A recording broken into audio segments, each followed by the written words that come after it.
ಶ್ರೀ ಮೂಕಾಂಬಿಕಾ ದೇವಿಯ ದರ್ಶನವನ್ನ ಪಕ್ಷೇತರ ಅಭ್ಯರ್ಥಿ ಕೆಎಸ್ ಈಶ್ವರಪ್ಪ ಪಡೆದರು. ಇಡೀ ದಿನ ಅವರು ಬೈಂದೂರಿನಲ್ಲಿ ಮತಬೇಟೆಯನ್ನು ನಡೆಸಿದ್ರು. ಈ ವೇಳೆ ಕೆಲಕಾಲ ಬಿಡುವು ಮಾಡಿಕೊಂಡು ಕೊಲ್ಲೂರಿಗೆ ಭೇಟಿ ನೀಡಿ ತಾಯಿಯ ಆಶೀರ್ವಾದವನ್ನ ಪಡೆದುಕೊಂಡರು.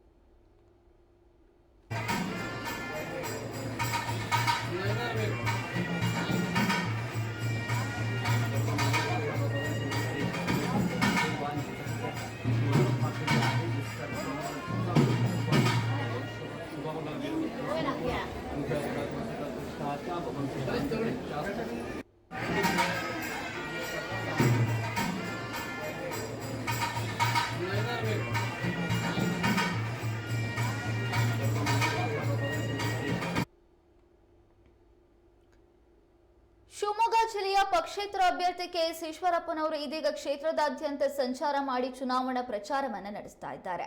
ಅದೇ ರೀತಿಯಾಗಿ ಇವತ್ತು ಬೈಂದೂರಿನಲ್ಲಿಯೂ ಕೂಡ ಎಲ್ಲಾ ಕಡೆ ಸಂಚರಿಸಿ ತಮಗೆ ಮತ ನೀಡುವಂತೆ ಮತಬೇಟೆಯನ್ನ ಮಾಡಿದ್ದಾರೆ. ಈ ಸಂದರ್ಭದಲ್ಲಿ ಸ್ವಲ್ಪ ಸಮಯ ಮಾಡಿಕೊಂಡು ಕೊಲ್ಲೂರಿನ ಶ್ರೀ ಮೂಕಾಂಬಿಕಾ ದೇವಸ್ಥಾನಕ್ಕೆ ಭೇಟಿ ಕೊಟ್ಟಿದ್ದಾರೆ.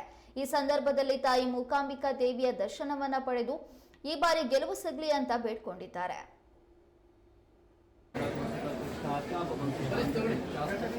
Thank you.